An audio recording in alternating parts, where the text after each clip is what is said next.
primarily look at John's version. There's many versions. I can't say what we're going to primarily look at. We're not going to read all of the things, but I'll say what they all are. John 11:55 through 57.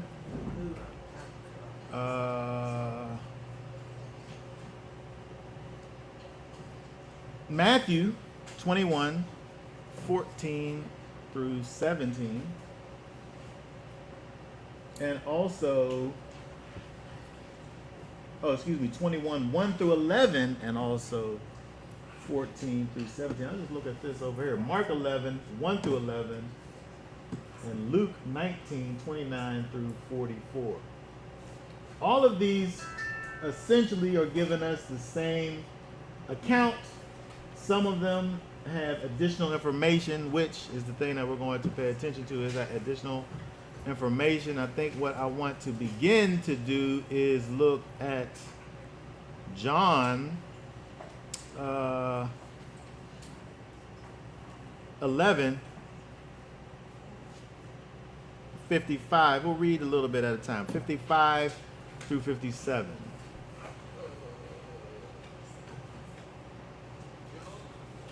John chapter 11, verse 55. Let you get it up there. Now the Pesach of the Yehudim was near, and many went from the country up to Jerusalem before the Pesach to set themselves apart. And so they were seeking Yeshua and spoke among one another, standing in a set apart place. What do you think? Is he not coming to the festival at all? And the booths of chief priests and the Pharisees had given a command that if anyone knew where he was, he should disclose it in order for them to seize him. Okay, very good. And also, let's jump down to John 12:9 through 11. Okay. John 12, chapter 9.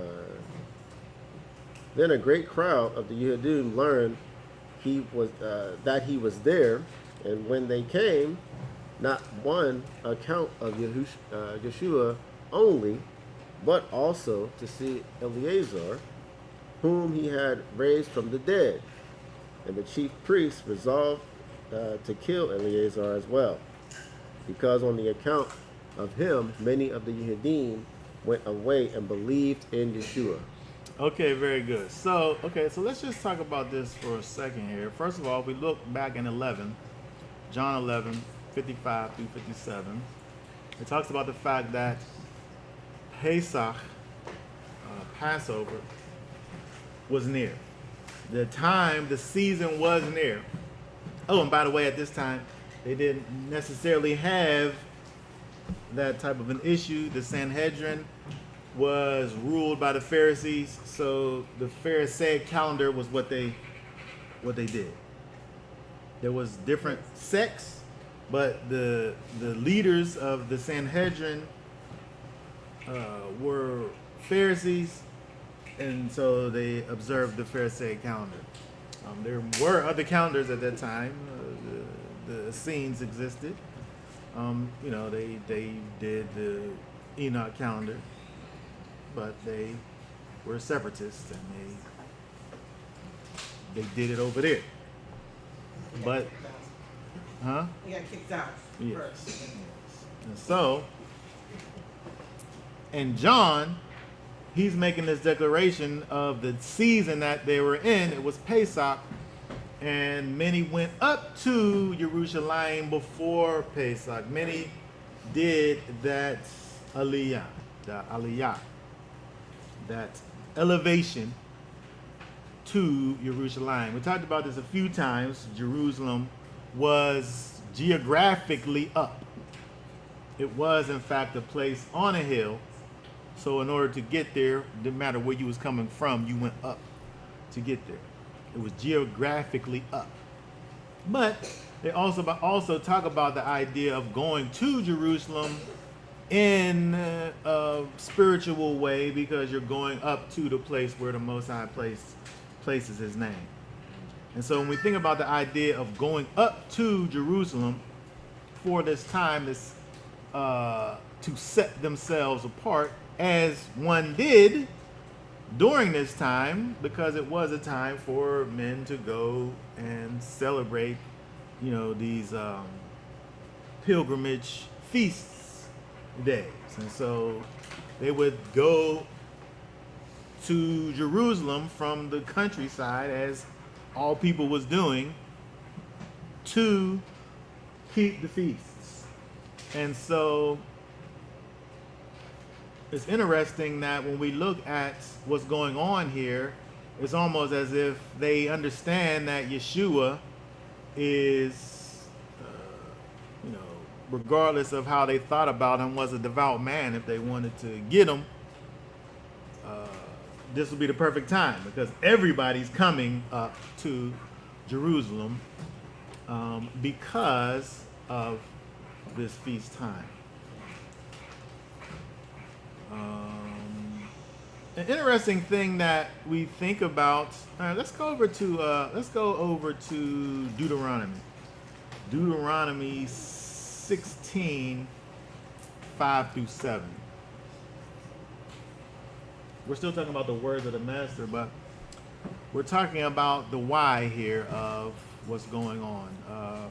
Read Deuteronomy 16, 5 through 7. Deuteronomy 16, verse 5.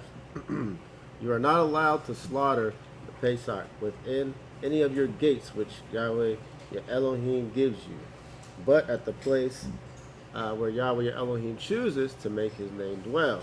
There you slaughter the Pesach in the evening, at the going down of the sun, at the appointed time you come out of Mitzrayim. And you shall roast and eat it in the place which Yahweh your Elohim chooses, and in the morning you shall turn and go to your tents. Okay, very good. So first of all, you can't slaughter the Passover lamb outside of the place where the Most High placed his name. And so again, if we think about the calendar situation, we can go and get a lamb on the 10th day and kill it and slaughter it on the 14th day between the evenings. But if you're saying that that's your Passover lamb, you're actually breaking the commandment. If you're making your sacrifice in Pittsburgh or wherever you are, that isn't the place where the Most High placed his name. You see the command here. It's interesting that traditionally the rabbis talk about the fact that it's not said where, it's not explicitly said like in Jerusalem. Like the location isn't said, it's implied. Because it wasn't in Jerusalem. Well, it's implied where the Most High placed his name. When it was at Shiloh, it was at Shiloh. Yes. But I'm talking about the rabbis, when they look at this verse in Deuteronomy 16, 5 through 7, and also 12, 5 through 11, it literally says at the place where the Most High placed his name, and isn't specific. And they talk about reasons why that is, which is things that they pontificate about. I just thought that was interesting. The things that they say, and some of the reasons I feel like are things that actually happened. One of the reasons that they say is so that the heathens, the Gentiles, the foreign nations don't come and take claim of that place and take it over, so that this thing that the Most High has put in order could never happen. But that's what happened.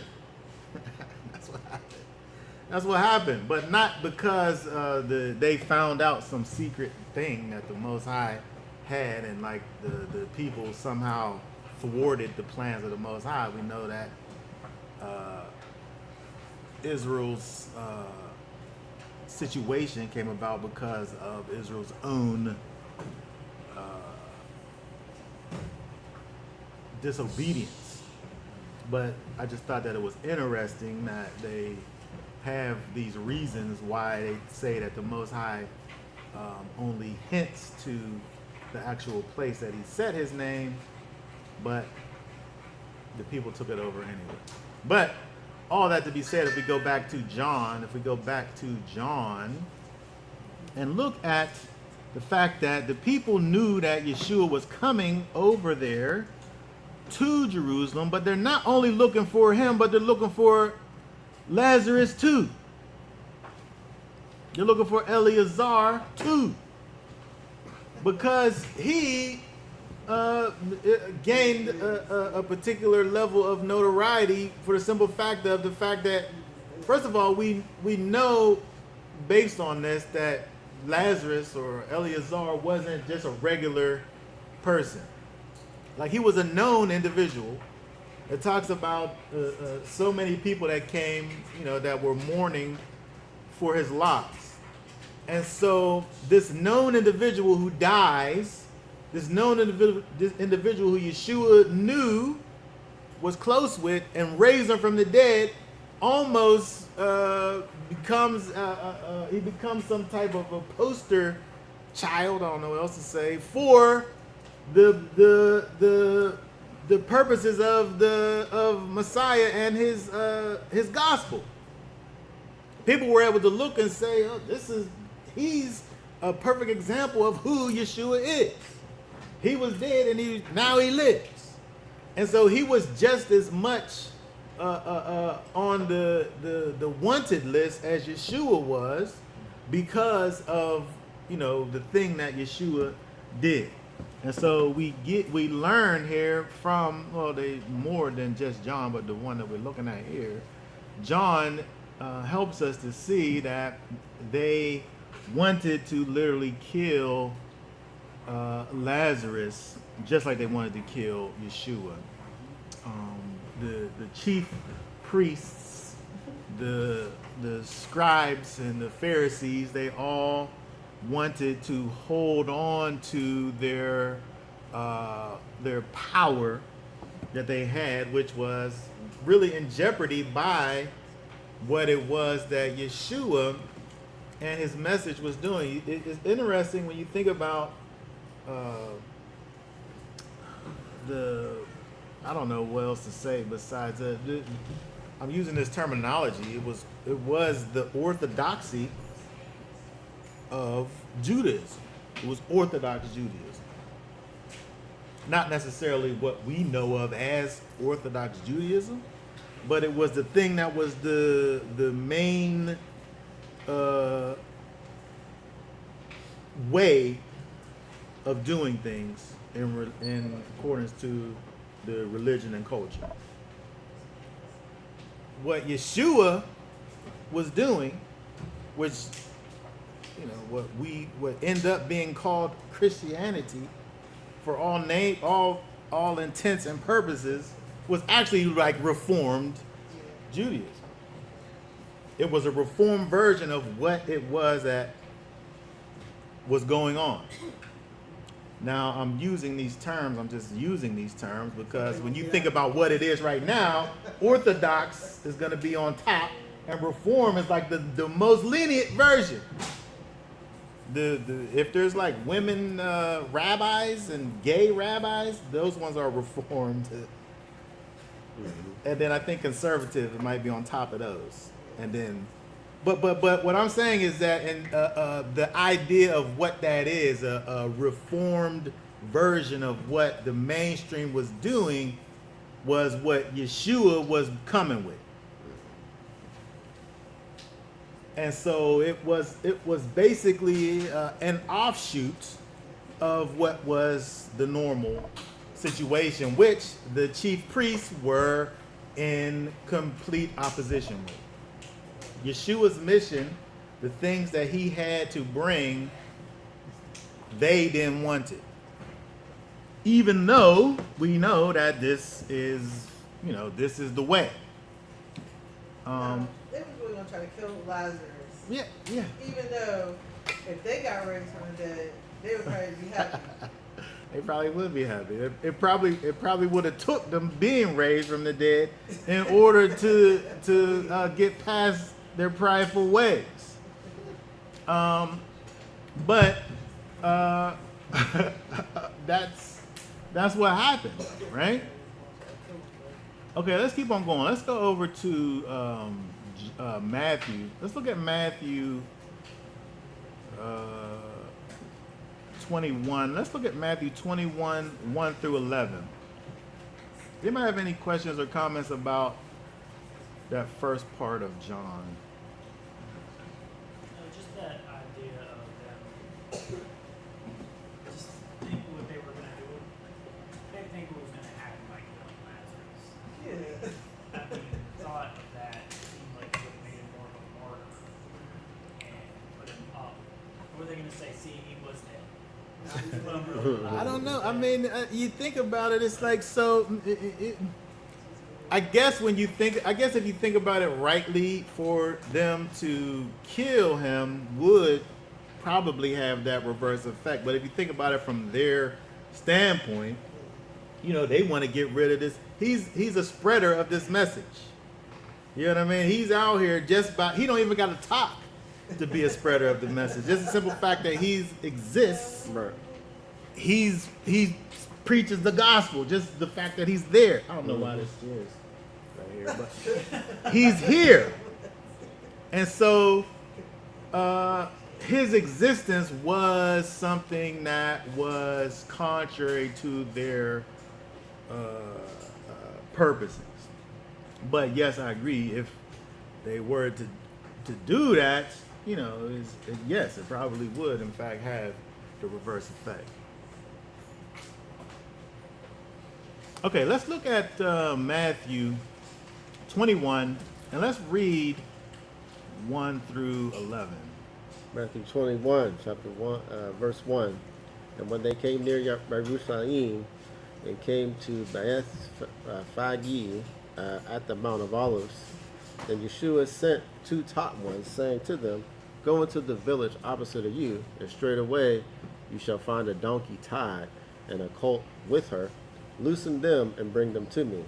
And if anyone says, whatever to you, you shall say, the master needs them, and immediately he shall send them.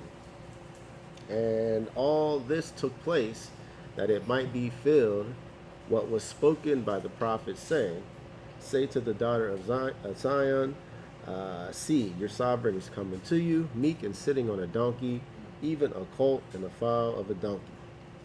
And the top ones went, and having done as Yeshua ordered them, they brought the donkey and the colt and laid their garments on them, and he sat on them. And most of the crowd spread their garments on the way, while others cut down branches from the trees and spread them on the way.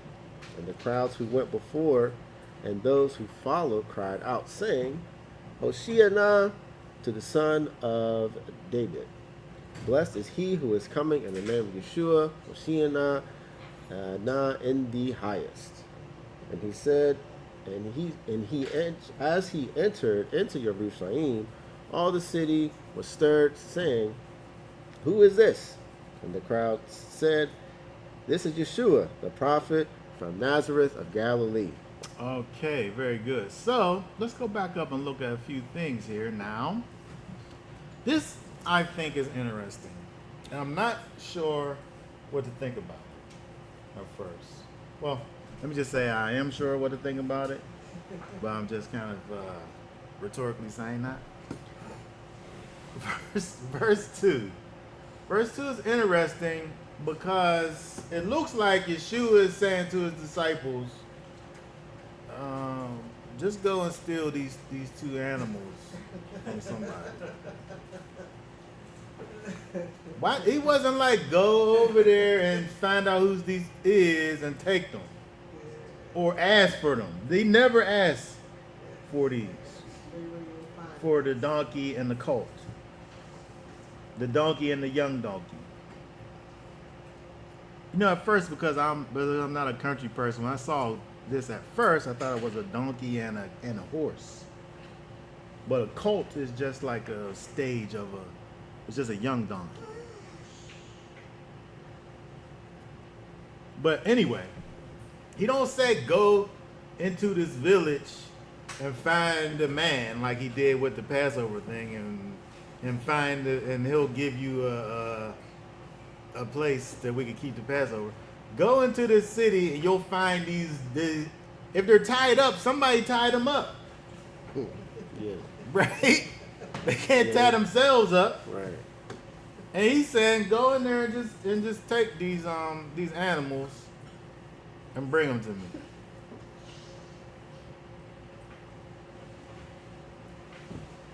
That's how you know that he was talking to men. Because as soon as he would have said that to a woman, she'd be like, well, am I supposed to just take this? And then if somebody asked me about They it, just went and did it, right? But I feel like he's operating in a particular office when he does this here. And them animals was tied up from the foundation of the earth.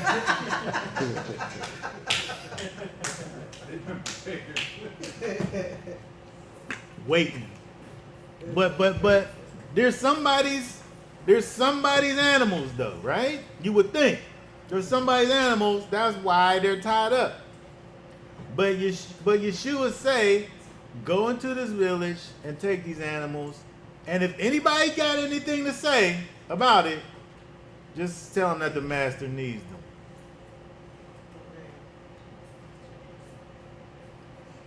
But I feel like here, Yeshua really is operating in his kingship. Even though what's going on is a picture of his humility, right? And his lowliness, right? He's coming in on a donkey, right? But in order to come in as a donkey, on a donkey, he's actually operating in his kingship and saying, just go, and if you find these two things that I'm looking for, just get them.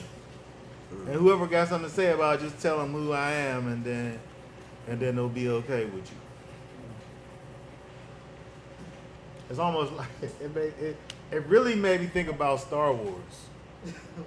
Whenever Luke went into the place and just was doing the Jedi mind trick on him and just said,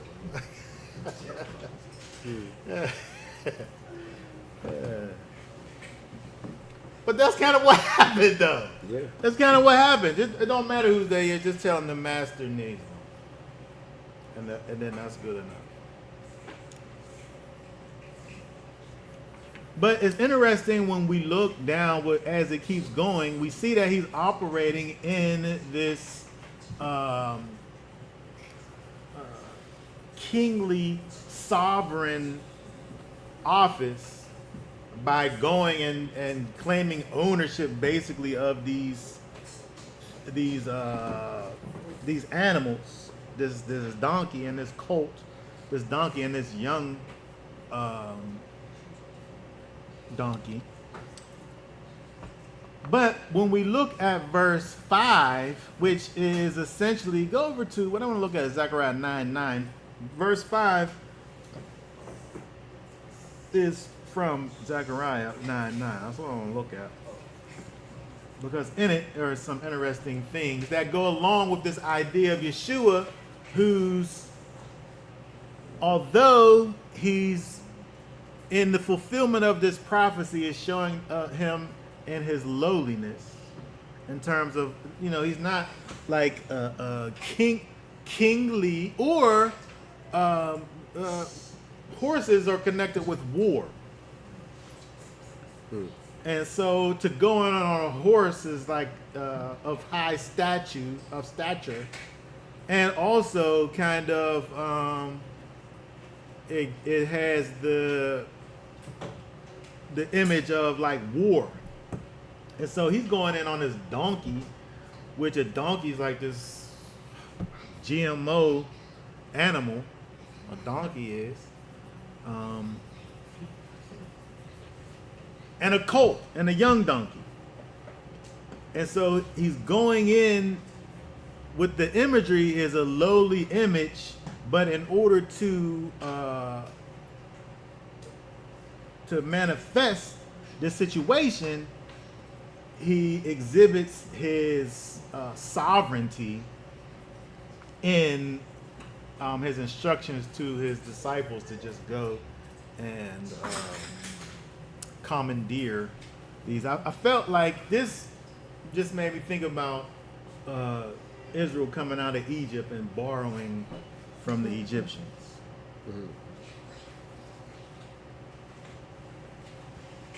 Where it's really just the sovereignty of the Most High and His purposes, trump all else. But let's look at Zechariah 9:9 because I want to look at some of these things that were said by the people when Yeshua does all this. But this is what they get it from, Zechariah 9:9. It says, "Rejoice greatly, O daughter of Zion. Shout, O daughter of Jerusalem. See, your sovereign is coming to you. He is righteous and endowed with deliverance, humble and riding on a donkey, a colt, the foal of a donkey." Okay, very good. So, first of all, when we look at this, rejoice greatly. Rejoice greatly. Look at that word there, rejoice.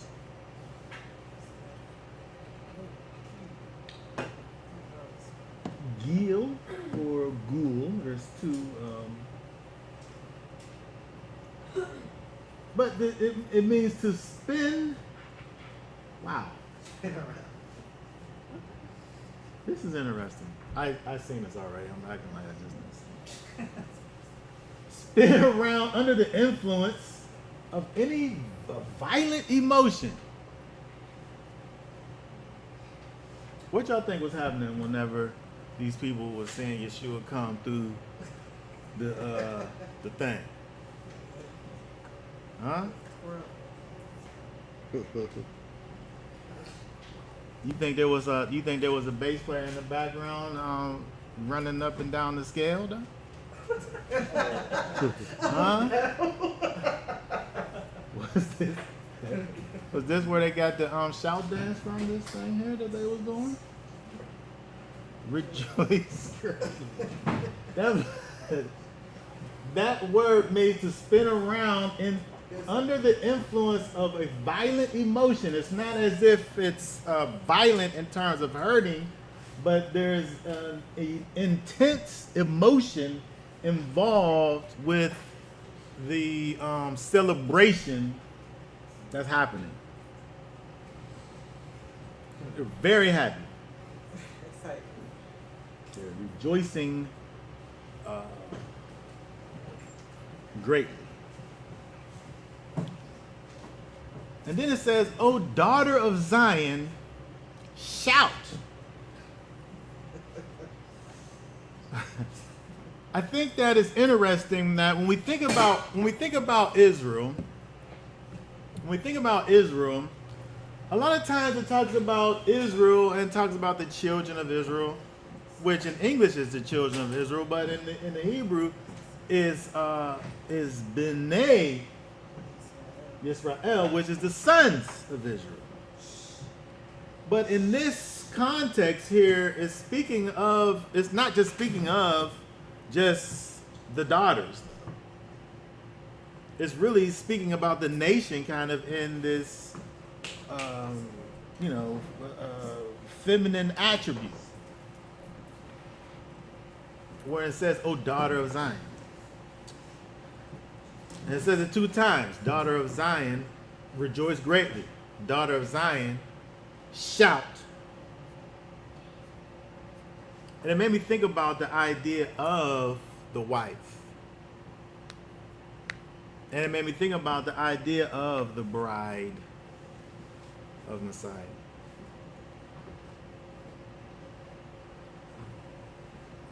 Right? It made me think about the new covenant that was about to be put into place because of the things that Yeshua was doing, that he was getting ready to do. He's getting ready to go and die. and redeem Israel, by his death. And he does this. He does this, and this thing fortifies the new covenant. Now, it's interesting when you think about the new covenant, because a lot of people think that the new covenant is something that, even though Yeshua came, lived, died, went back to the Father, sent back his Ruach HaKodesh, this ain't the new covenant because we still need a man to teach us. We look in Jeremiah 31:31, when he pours out his spirit and he regathers Israel. When he pours out his spirit, you won't need no man to teach you. But it's interesting to me, the fact that I think that the scriptures explicitly help us to understand that when we think about a covenant, especially a marriage covenant, there's two parts of the marriage covenant. And the first part seals the deal, betrothal. And so when we think about betrothal, and this is interesting, it's related in that when we think about Zechariah, where it's talking to the prophet, and Zechariah speaking to Israel, wanting Israel to rejoice greatly and to shout about the thing that's going to take place, their king. This points us towards Messiah and the new covenant. But I'm saying that if you don't understand the idea of marriage and how it's two parts of it, betrothal and the consummation of it, I think people get the thing mixed up when they talk about sex equals marriage. Sex solidifies the marriage that already happened, but they leaving the step out. It's not just that. But when we understand the idea of betrothal and how finite it is, then we can understand that we don't have to have the fullness of the covenant in order to be in the covenant. And that's when people get mixed up and say, we're not in the new covenant. I still don't even know if I could hear the Most High. I don't know the difference between the Most High voice speaking to me in my own mind. That can't be the new covenant. But if we understand betrothal, it helps us understand that a covenant is made first, before the actual dwelling, and that betrothal stage of marriage is marriage. Let's go to Deuteronomy. Go to Deuteronomy 22. We're still talking about the daughters of Zion and the daughters of Jerusalem.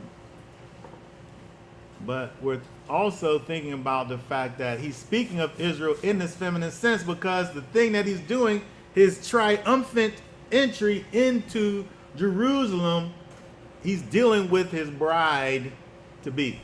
Okay, Deuteronomy 22. Start reading at 23, verse 23. Okay. Deuteronomy 22, verse 23. When a girl who is a maiden is engaged to a husband, and a man finds her in a city and lies with her, then you shall bring them both out of the gate of that city, and shall stone them to death with stones. That girl, because she did not cry out in the city, and the man, because he has humbled his neighbor's wife. Thus you shall purge the evil from your midst. Okay, we could really stop right there, because 24 said, first of all, they were engaged. They were betrothed to be married. Someone was betrothed to be her husband. But 24 says that this person, this man who came and found this girl, it said he humbled his neighbor's wife.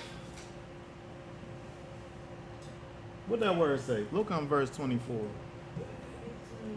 What's that word there? 802. Isha.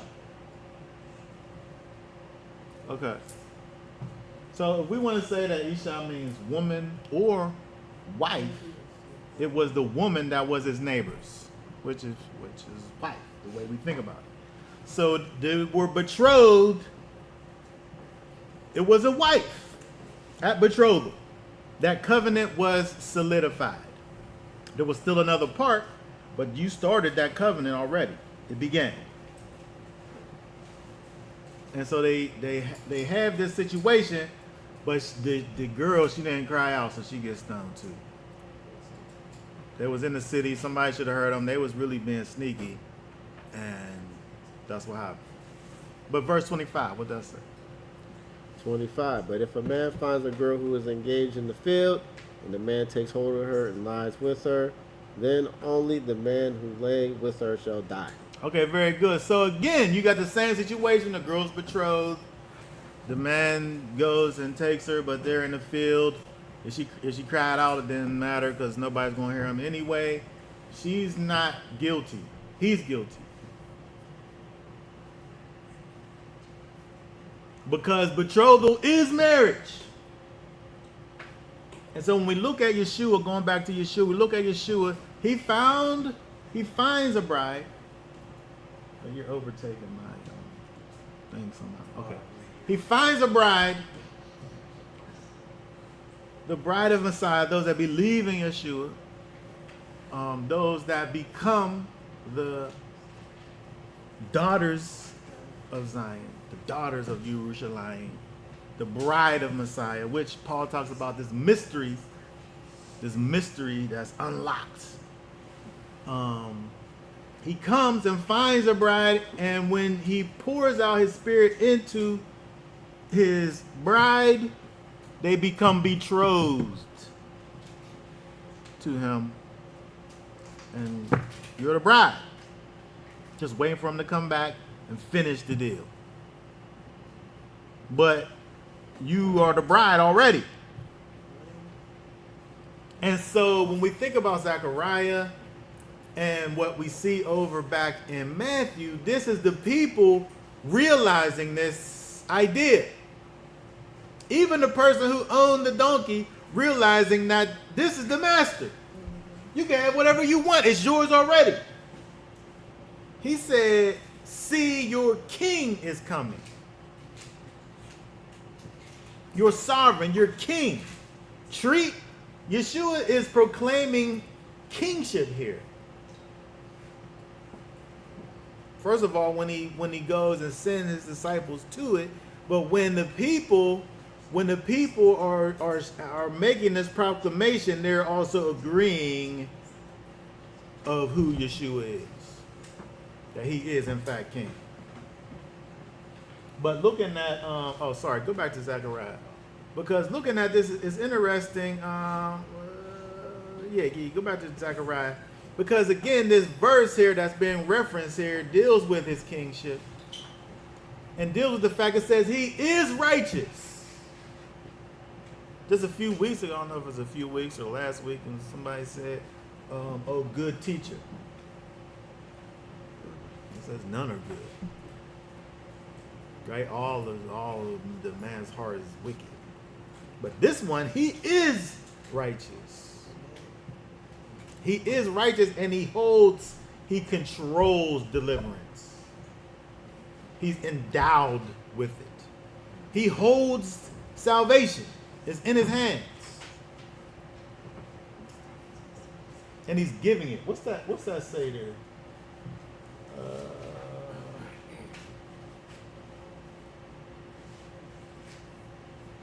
Okay, so that's just like that is the word for salvation with like a prefix on it, having the idea of him, because of the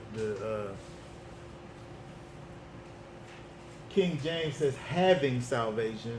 The scriptures version says endowed with deliverance, but the word in the Hebrew is more than just that yasha, but is giving it the idea of possessing. He's the possessor of deliverance. Yeshua is. and he's getting ready to distribute it.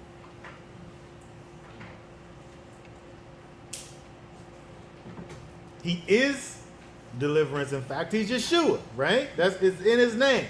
He is the salvation of Yahweh. But in the thing that he's doing, he's holding deliverance, and he's the gatekeeper of deliverance, and he's about to open up the gate. It's so interesting that even in saying this, that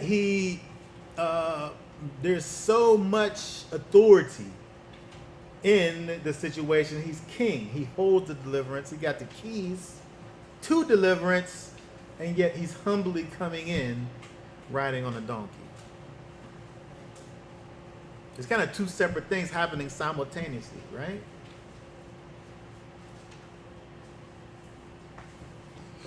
Go back to Matthew. Matthew says that he's coming to you meek, sitting on the donkey, but he is king. But he's not operating fully in his kingness. But he is at the same time. Those who know, know. Those who know he's king understand that he's king.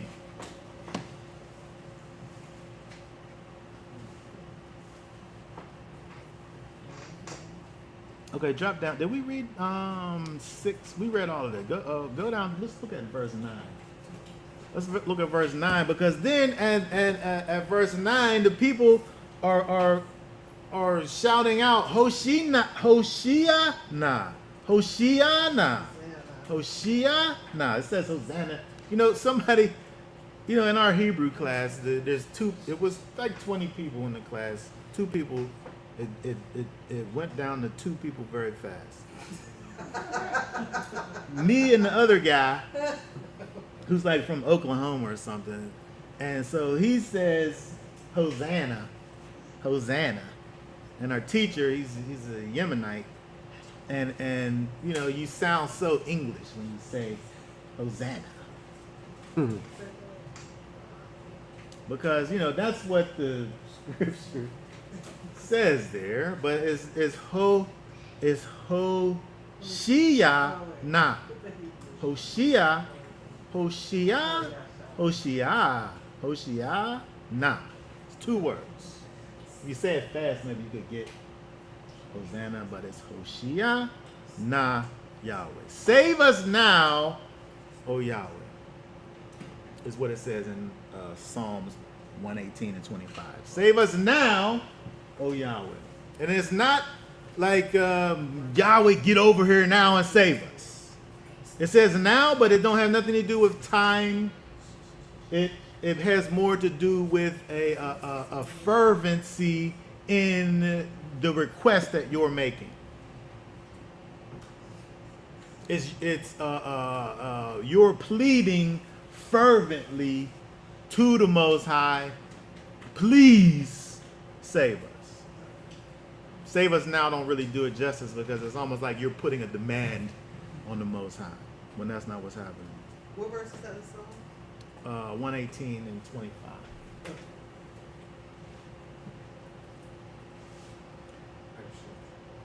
That's what I say prior to this. I'm going to give you a heads up and see this. That's when I'm going to next one. Okay. Thank you. I probably won't go too much further.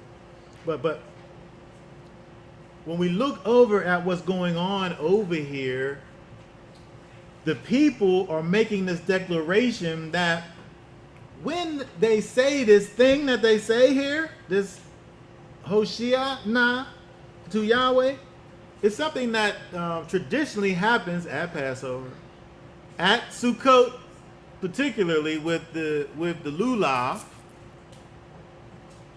But here they're doing this thing. They're crying out. They're saying "Son of David," but they're saying this thing that comes from Psalm, which is unto Yahweh. They're saying it to the Son of David, who we know is the Messiah.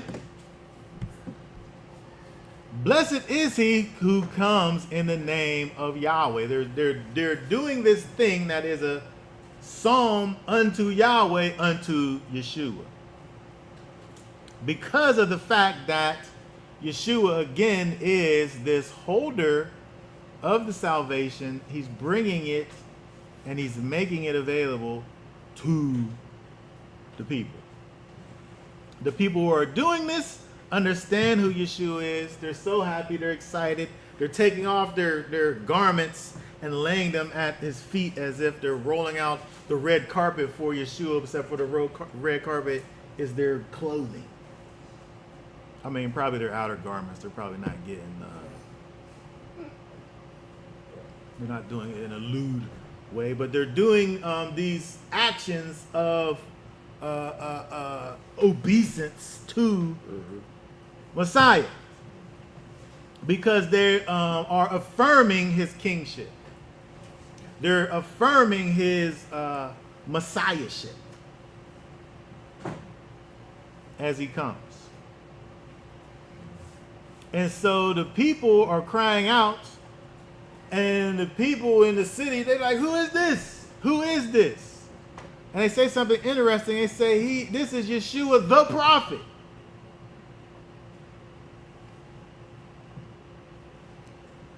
You know, which made me think about what it talks about in Deuteronomy 18, 15 through 22. We don't have to read it right now, but it talks about the prophet who comes, who's like unto Moses, which is another person who comes and exemplifies Messiah and Yeshua's return.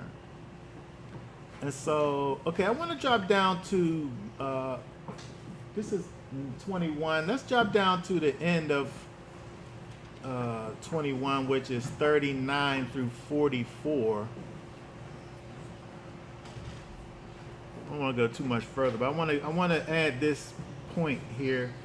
Read 39 through 44. Okay, and they took him and they threw him out of the vineyard and killed him. Therefore, when the master was in the vineyard comes, what shall he do to those farmers? They said to him, evil ones. He shall bring them to evil destruction and lease the vineyard to the other farmers, who shall give to him the fruits of their seasons. Yeshua said to them, did you never read in the scriptures, the stone which the builders rejected has become the chief cornerstone? This was from Yahweh, and it is marvelous. I'm sorry, I told you to read the wrong thing. I wanted you to read, that's my fault, Luke 19, 39 through 44. Luke. Okay.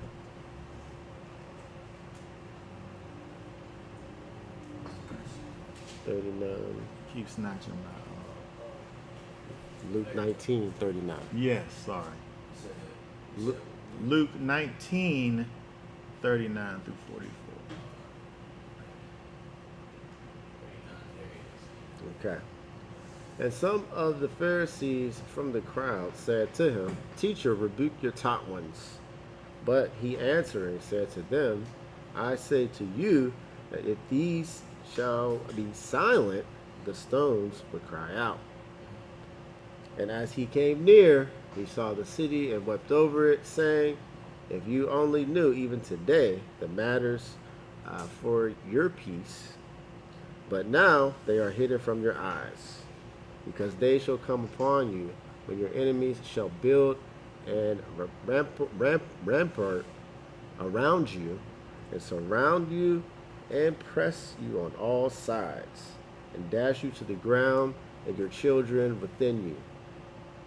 And they shall not leave you one stone upon another, because you did not know the time of your visitation. Okay, very good. He says over there, he's saying to these people who are talking to Yeshua, saying, you know, these people sitting up crying out to you, saying all of these things, rebuke them. Stop them from doing that. And he said, if I make them stop doing it, then the rocks is gonna cry out and they gonna do it. there's some things that they can't see. He said the matters of your peace. If you only knew even today the matters of your peace, but now they're hidden from your eyes. Yeshua, just like he's the holder of salvation, just like he's the possessor of deliverance, he's also the controller of shalom, of peace. And he holds it. And these people understand it. And that's why they're rejoicing and shouting for him. But he said, you people that sitting up here talking about this to me like this, he said, there's going to come a time when your enemies are going to come and defeat you and kill you and dash you and your children. And because you did not know the time of your visitation, you didn't understand when your King Yeshua stood right here in front of you and you treated him like he was nothing. I wonder if that came to their minds at that time. I think it couldn't have. I feel like if it did, they wouldn't have had that same. It's interesting. No, I mean, at the time where. Oh, when it was happening. Yes. Oh. Yeah, interesting. But it's the way that it's worded is almost as if it's because though. Yes. Because in 41, as he came near, he saw the city wept over it, saying, if you only knew even today the matters of peace. Because they shall come upon you when your enemy shall. Because you did not. The thing that happened, the enemy's coming against you and taking you over and killing you and your kids, because you didn't know the time of your visitation. Because you didn't acknowledge that Yeshua was who he said he was, bad things happen to you. And I feel like when it did happen, if they did have that realization, I mean, it's probably like unto whenever it talks about every knee shall bow, every tongue will confess. At some point, it's going to be people bowing and confessing, but that bowing and confessing is going to be too late. They're gonna be forced. And so I think hopefully, the people, I mean, when you look at what he's saying, it's interesting that he's warning these people, but just like when he talks to the disciples, they don't have any idea. They don't have a clue as to the weight of who Yeshua is. He's trying to show them, the people who are crying out, they understand. His followers, his top ones, they understand. It's the high up Pharisees and the scribes and all of the religious quote unquote people are looking at Yeshua and not understanding what he is. But when we look at, I'll just finish up with this. When you look at Yeshua and he's coming in to Jerusalem at this time, manifesting his kingship, showing who he is, causing the people to understand, if they really look at it prophetically, understanding that he's coming as king, he's coming as Messiah, he's getting ready to actually give his life and actually be the Passover lamb for the people. He's actually getting ready to manifest his divine purpose. And so it's interesting when we look at this situation of him coming into Jerusalem at this time, kind of the different aspects of what's going on. It's kind of the full range almost of who he is, because we see him as king, we see him as prophet, but we also see him as the Passover lamb as well. Okay, does anybody have any thoughts, questions, or comments? Yeah, I think it's interesting how to use a colt, you're using a donkey really. Something that's small, ugly, something ugly. But in Revelation, it comes back as horse, because a horse is meant for war. Mhm. It's crazy to think that they would be this humble.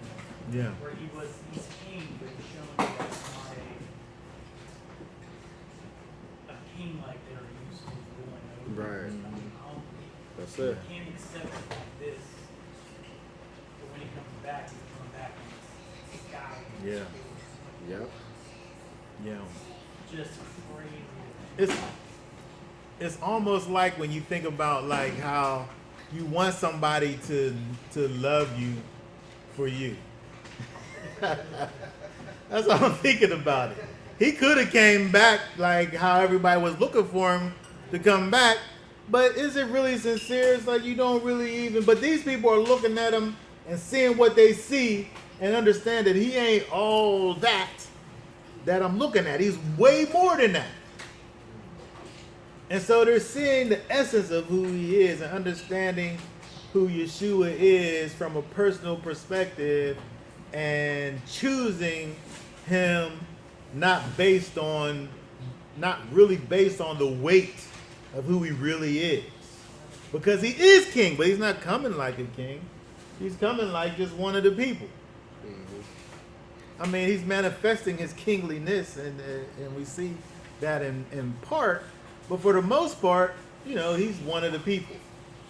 But at the end of the day, when it's all said and done, the people who looked at him and didn't regard him for who he truly is are the ones that are going to be sad, and there'll be much weeping and gnashing of teeth. But yes, it's interesting that when you see him here, he comes, that's his whole thing all the way around. He's low, he's humble, he's he's meek. But when he comes again, it's going to be a whole other thing. Do you think the cheers and the Oshi, how you say it? Oshia, nah. Oshia. Oshia, nah. Oshia. Do you think all of the cheers and all of that was fake? Because, not fake, but it was just a thing of the moment, because those people got the judgment too, along with the people on top. Now, it's always a trickle down effect. When the head is all messed up, normally the body is too. Yeah. Right? So, I mean, because it would seem like it would be unjust. Like, these people are like, okay, yeah, this is the king. Right? And then the very people at the top is like telling them to stop. And he's like, you don't know, because he's saying to them personally, like, listen, you didn't acknowledge the time of your visitation. But the other people did. They still, got demolished and, Yeah. killed as well. Yeah. I think that when you look at when you think about it like that, I guess the people really did get the overall judgment of the majority of the people in terms of the disobedience. But, it's really for our benefit. You know what I mean? The majority of the people that was lost, you still got the people that was displaced. And from those displaced people, Right, that's what I'm saying. None got away. It was like you got killed, you went into slavery, Yeah. or it's all bad. It definitely is all bad. But I'm saying that you and I, are the result of that. You know what I mean? And so it's like all of those things had to happen. It was terrible for the ones who died, and the ones who got put into servitude again, and all these things.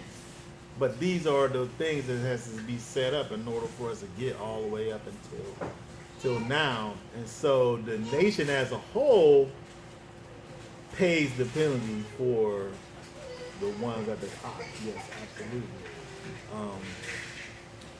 But that's how we get. That's how it gets to the point where the thing that was started all the way back 2,000 years ago, spreads all over the known world.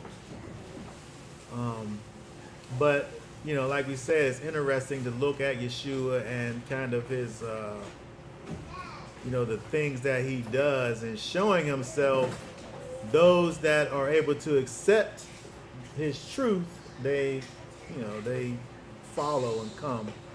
But, you know, there, you also had those who were in control who did. Unfortunately. Okay, so that being said, if no one has any more questions or comments, I guess we'll be done for now. Y'all willing, we'll be back on next Shabbat.